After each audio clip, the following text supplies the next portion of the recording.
What makes chicken rice taste good? I believe a good plate of chicken rice is made not just from one chicken, it's actually two. Let me explain. I studied the basics of chicken rice by diving into each element carefully through taste tests and experiments, and what I've learned changed the way I looked at chicken rice ever since. I'll be sharing with you what drives the flavor of each part of this dish, and if you have watched all of the videos of this series, including this one, you will get from me an honorary PhD in chicken rice. Is it worth putting in 28 hours of work into a dish? I'll find out in my final dissertation to put this dish all together from scratch using everything I've learned. So while I debone the chicken, let me walk you through why I call this a 28-hour chicken rice and why we need 2 chickens. The plan kicks off on day 1 by removing the bones of chicken number 1 to make a rich chicken stock and rendering the fat off all the skin from the chicken to get a good amount of chicken oil. You could fast forward this step by buying the chicken bones and the skin separately from a butcher, but I prefer to learn how to separate a whole chicken into bones, meat, and skin, and I could use the boneless meat for another dish. The most important ingredient I found for a good chicken rice is the chicken stock, as the rice grains absorb it, so the stock drives most of the flavor. And the key to making a good chicken stock is not to add too much water, about 1:2 bones to water ratio measured by weight. I also render the chicken fat out of the skin to get pure chicken oil, which I found that even though it doesn't really add much flavor, but it's still nice to have a little extra chicken fragrance instead of using neutral oil while stir frying the aromatics. Plus, we get some bonus crispy snacks best enjoyed when hot.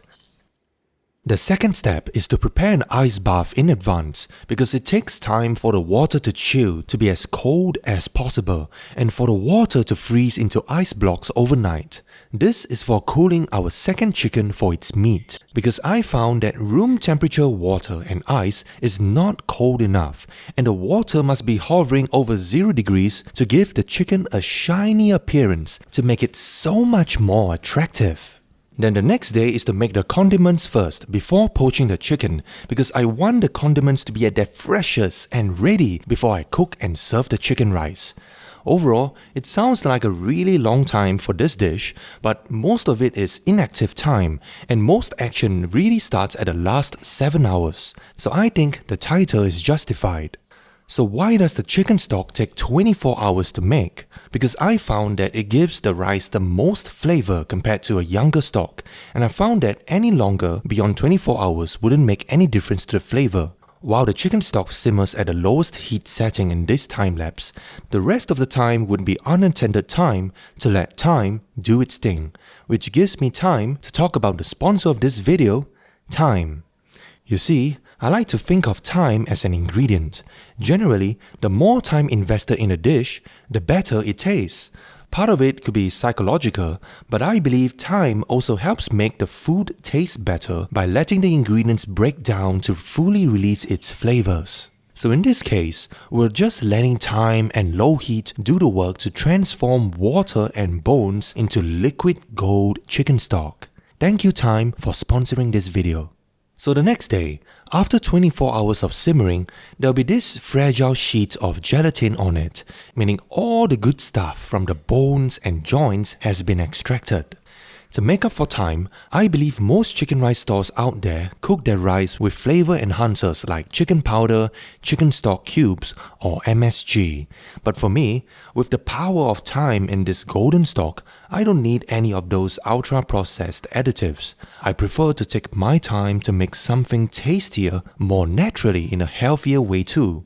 But don't throw away the bones yet, because you could still boil them again with fresh water to extract the most out of the bones to get a creamy stock for the most important sauce of this dish, the chili sauce, which is a must-have for any chicken rice, and the best ones are made from scratch from fresh ingredients. Whenever I look at a recipe, I always wonder why do they use this ingredient and why do they use it in this amount? As I like making things from scratch, my recipe is also made from scratch by trying out each ingredient and amount, And turns out we like the big red chilies the most, as we don't like it too spicy. And we also like the big green lime the most for the best flavor, and tested out between young garlic and old garlic turns out better, along with 2 of our favorite gingers, as it improves the overall chili sauce flavor to make it warm and refreshing. Given how versatile this chili sauce is for other dishes, I don't mind making more, as it stores well in the fridge given the acidic lime juice which acts as a natural preservative. And after taste testing and playing around with the amounts, we arrived at this ratio of ingredients. The ingredients are then boiled first, and the liquid that we're boiling in is none other than from the second chicken stock from the bones earlier, to get this creamy, flavorful stock. Then boil all the chili sauce ingredients including salt and sugar in it till the chilies have softened. Then it gets blended into a smooth sauce before further reducing it down on the stovetop to a thick chili sauce. No thickeners needed actually, because it's the blended chili fibers and the liquid reduction that make it thick and concentrated in its earthly chili flavor. This sauce is thick enough to cling onto the chicken meat to give it an extra zing, and it's so exciting in flavor. It became this ultra smooth as the ingredients are boiled first until it's softened before blending at high speed to create this natural chili sauce. The next sauce I'm making is my proud discovery to make dark soy sauce from light soy sauce. But I haven't actually made my own soy sauce yet from scratch, because I heard it takes like 6 months long to ferment. So if I do it, can I call this a 6 months chicken rice? Anyway, to make the dark soy sauce, I make a medium caramel first by melting white sugar, then combining equal parts chicken stock. I'm using another batch of chicken stock here, and equal parts store-bought light soy sauce, as this 1:1:1 ratio gives the most balanced sweetness, saltiness, and umami. Then reduce it down on the stovetop. Just watch out for the bubbles getting bigger and overflowing, and reduce it down thick enough until it coats the back of the spoon. Leave it to cool to room temperature, and this stuff is so good, it tastes way more intense than store-bought one. I don't mind making it in bulk again, converting a whole bottle of light soy sauce to dark soy sauce. But there is one problem. It's a little too thick, as I prefer to reduce it down to a little thicker than it needs to be, then add water back bit by bit to get the desired consistency, because you can loosen it, but you can't thicken it any further without going back onto the stove. But it still takes too long, so it goes into a jarring state. And if you store it in the fridge, it hardens like honey, but after it warms up to room temperature, I get this perfect, drizzly consistency that flows like a dream. The result is this sticky, thick sauce that is intensely umami, and a marriage of sweet caramel and savory soy and chicken stock reduction. So with our fresh sauces done, we set them aside until ready for service. Now we can start poaching our chicken. The chicken feet are first removed so that the chicken cooks with a nicer presentation. Unlike others, I'm not rubbing in any salt or putting anything into the water, because the chicken is going into an ice bath later, and that will wash away any flavor. So I'll show how I actually season the chicken later. When I first learned how to poach chicken, I fully submerged it into boiling water, then turned the heat down to low heat to get soft, juicy chicken. But I didn't know that I could actually get an even more tender result by half submerging the chicken, because cooking the chicken half submerged with the breast facing upwards steams the top lightly, making it extra tender under this very gentle cooking method, while the hot water cooks the thigh meat at a higher temperature to be tastier. But one important lesson is to control the heat to be low enough to ensure the water must not be boiling and bubbly while the chicken is in there, to prevent damaging the skin of the chicken, or it won't turn out pretty anymore. So here's how I do a half water poach technique properly to get the best of both worlds of steaming and poaching. Put the chicken in facing upwards and pour in just enough water so that the water touches just the thighs. Then remove the chicken and bring the pot of water up to a boil. Before putting the chicken in, turn the heat down to low and slowly lower the chicken in, breast facing upwards, and cover to let the chicken steam lightly and poach at the same time in the pot. It takes longer than usual, and you will need a meat thermometer to check the temperature to the best level of doneness, which I found to be 68 degrees Celsius for the core breast. It took about 1.5 hours for this 1.7 kg chicken, and it's worth the wait. Then place it into the chilled water bath prepared yesterday. Oops. I recommend using a poultry hook because the chicken can get quite slippery, and once it slips, the wings would break and it won't be pretty anymore. So let's try that again with a hook, and that turned out better. Then slide in blocks of ice to keep it cold. While the chicken cools, I prepare the aromatics of the rice with the chicken rice mirepoix. So why do I use these 3 ingredients in these amounts? We ranked them from individual taste tests and found that 3 combined ingredients give the best flavor, and tested various proportions to find the best balance for a rice that is rich and fragrant enough that we will want to eat more. It does take a bit of work to prep the ingredients from scratch, but the flavors they release are absolutely worth it. I prefer to use the most ancient blender technology known to mankind, a mortar and pestle, to crush the aromatics with a sprinkle of salt to release the wonders of nature and break them down into this nice mushy heap of aromatics dripping with spicy scents. My ancestors and the maker of this mortar would be proud. To further scent the rice, I like to add some pandan leaves and this fragrant coriander leaves, and together they give off a lovely grassy freshness to give the chicken rice a nostalgic kampong feeling. Time to cook the rice. Put in a little bit of our chicken butter, which is the rendered oil that has turned solid in the fridge, and lightly stir fry the aromatics to breathe in and release its divine aroma. The oil goes in first, so it's hot enough to lightly toast the aromatics for a little extra toasted flavor. Then in with our rice of choice. I'm using basmati rice here for a healthier choice, and give it a toss to evenly coat the rice with all the aromatics. Then add in our liquid gold chicken stock that we made yesterday on a 1:2 rice to liquid ratio. But in the true Asian fashion, nowadays I just eyeball the amount of stock conveniently, agak-agak as we call it in Malay. But for the salt, I measure it as 2% of the rice weight because over or under seasoning the rice could ruin it. Let it come to a boil first before adding our fragrant grasses so it steams with the rice and imparts its nice scent to it. For the remaining chicken stock, I like to serve a bonus bowl of soup by shredding some cabbages into nice thin strips, then boil them in the stock until it softens.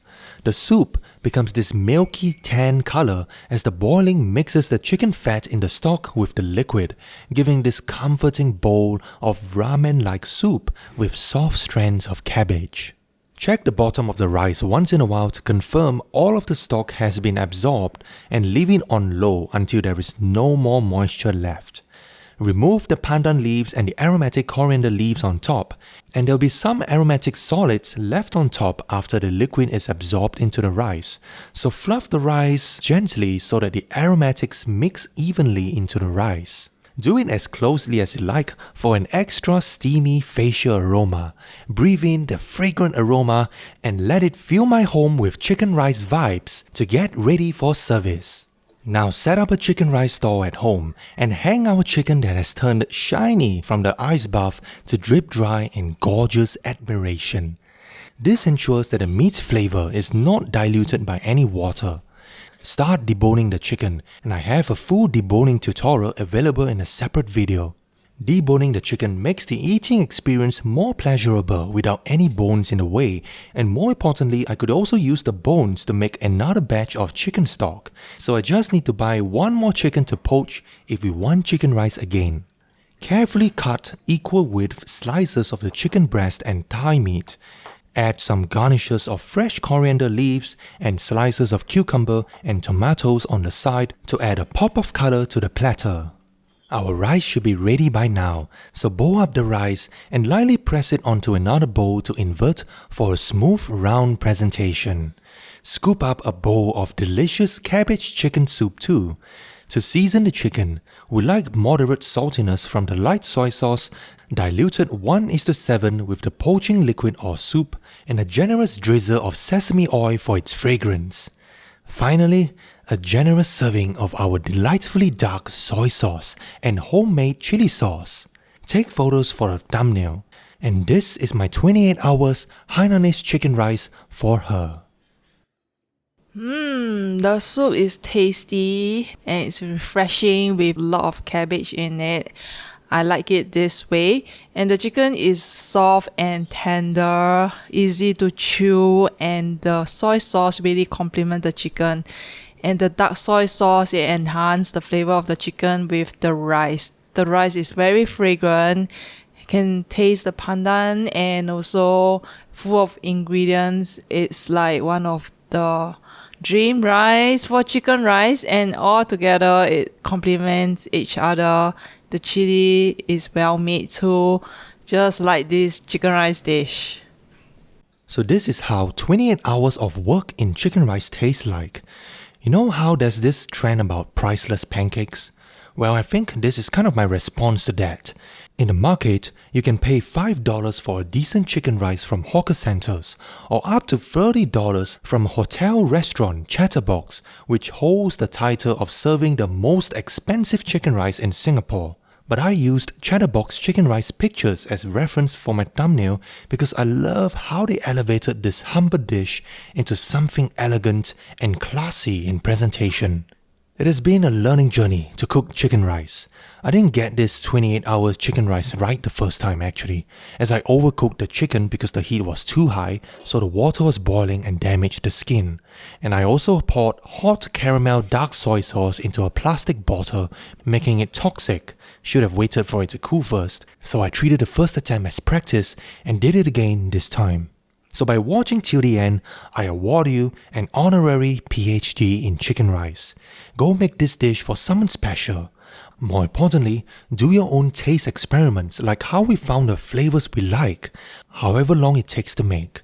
This is a priceless plate of chicken rice because it's made at home with my heart, hands, and time.